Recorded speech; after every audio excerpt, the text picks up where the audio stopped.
Katibu, leo ni April 12, 2026, siku ambayo ni maalum kwa kumwaga baba yetu mpendwa Fadhili Mwang'onda ambaye anaenda usharika mwingine. Una lipi la kuambia washirika?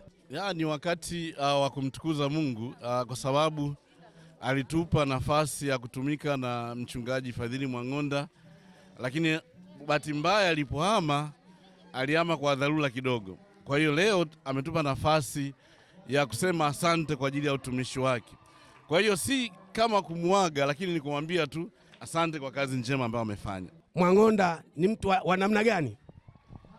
Kusema ukweli ni jambo moja tu kwamba mtumishi Mwang'onda ni mtu ambaye anampenda sana Mungu, ni mwaminifu, lakini pia ni mwazi katika kutenda kazi. Kwa hiyo wategemee kumpata mtu ambaye watafanya naye kazi kwa uwazi sana, bila kuwa na maneno nyuma au mbele. Ni mtu ambaye yuko wazi, jambo linapokuwa wazi basi anapenda lifanyike katika uwazi huo. Alikuwa ni katibu ambaye aliweza kudadavua mawili matatu juu ya baba Fadhili Mwang'onda, mchungaji aliyehudumu muda mrefu sana katika usharika huu wa Temeke, na sasa leo ni siku yake rasmi ya kumwaga.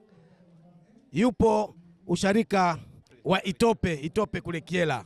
Matola TV, ulipo tupo.